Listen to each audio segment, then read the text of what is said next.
So hi friends, this is Amit और आप देख रहे हैं एडमिशन एकेडमी। तो यहाँ पे हम बात करेंगे जेई मेंस 2023 में किस तरह से आपको एग्जामिनेशन को अटेम्प्ट करना है जिससे कि कम से कम नेगेटिव मार्किंग हो और एटलीस्ट आप 30 to 35 मार्क्स ज़्यादा स्कोर कर पाएंगे एग्जाम में, जो भी आप सोच के जा रहे हैं अगर इस प्रोसेस को आप फॉलो करते हैं। क्योंकि इस प्रोसेस से लास्ट 4 सालों में बहुत सारे बच्चे को अच्छा रिजल्ट आ चुका है, जिनको भी हम गाइड किए हैं और खुद अपने टाइम पे हम भी इसी तरह से अप्लाई किए थे एग्जामिनेशन हॉल में जाने के बाद। तो सबसे पहले जो इंपॉर्टेंट थिंग है, जो कि हम पिछले वीडियो में भी बताया है, लास्ट टाइम पे जैसे एग्जाम से 1 दिन पहले 2 दिन पहले जो भी आपके माइंड में कंफ्यूजन है, सपोज कीजिए प्रोबेबिलिटी आप पढ़े या कोई और दूसरा चैप्टर पढ़े जिसमें कि आधा आता है आधा नहीं आता है, तो उस चैप्टर को डिलीट कर दें। अदरवाइज क्या होगा कि उसके अलावा जो चैप्टर आप पढ़े, सपोज कीजिए मैथमेटिक्स में मैट्रिसेस एंड डिटरमिनेंट, तो क्या होगा कि उस चैप्टर पे भी आपको फोकस कम हो जाएगा और आप कंफ्यूजन में आ जाएंगे और एग्जामिनेशन में सॉल्व नहीं कर पाएंगे क्वेश्चन। इसलिए उसको अवॉइड कर दीजिए। बहुत सारे बच्चे बोलेंगे क्यों भैया हाफ आता है तो उससे अगर क्वेश्चन आया तो सॉल्व कर सकते हैं, बट उस चीज में आपका ध्यान लगा रहेगा कि अगर उससे नहीं आता है तो, क्योंकि बच्चे के मन में निगेटिविटी बहुत ज्यादा आता है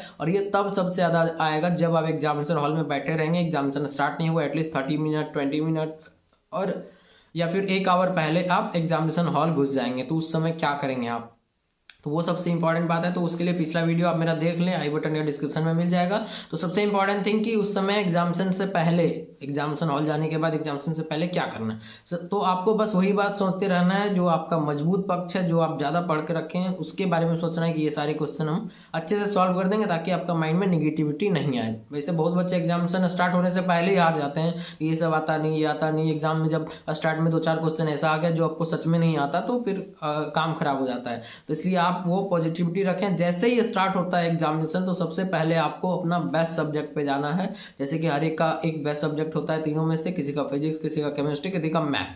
तो आप बेस्ट के साथ जाएं, वर्स्ट के साथ ना जाएं। बहुत सारे बच्चे बोलेंगे भैया पहले कर लेते हैं जो नहीं आता है ताकि कॉन्फिडेंस रहेगा कि अच्छा वाला तो बाद में कर ही लेंगे। नहीं, वो यहाँ पे नहीं करना है, रिस्क बिल्कुल नहीं लेना है। आपको सबसे पहले जो आता है उसको अच्छे से कर लें ताकि कॉन्फिडेंस आ जाए। It's all about confidence in the examination. आपको कॉन्फिडेंस रहेगा तो जो नहीं भी हो रहा है, हाफ भी हो रहा है, उसको आप अच्छे से कर सकते हैं। तो सबसे पहले फर्स्ट सब्जेक्ट स्टार्ट किए, जो भी आपका फेवरेट है, सपोज कीजिए केमिस्ट्री या फिजिक्स या मैथ कोई भी, तो उसमें आपको हर एक क्वेश्चन को आइटरेट करना है। आइटरेट मतलब एक के बाद दूसरा तीसरा देखते जाना। पहला नहीं बन रहा है कोई बात नहीं, दूसरा नहीं बन रहा, तीसरा चौथा पांचवा छठा बन रहा है, ठीक है, उसको लिख लिए एक पेज पे। 7वां बन रहा है, उसको लिख लिए एक पेज पे। 8वां नंबर नहीं बन रहा है, इस तरह से 30 तक गए। इसमें से सपोज कीजिए 10 क्वेश्चन आप पेपर पे लिख लिए, नंबर सिर्फ सबका लिखना है, क्वेश्चन का स्टेटमेंट नहीं। नंबर लिख लिए 10 क्वेश्चन, ठीक है, उसको आप सॉल्व किए पूरा, 10 क्वेश्चन सॉल्व हो गया, 40 मार्क्स आपका श्योर हो गया। इसी तरह से कोई 5 क्वेश्चन कर पाएंगे, कोई 12 क्वेश्चन कर पाएंगे, कोई 15 कर पाएंगे।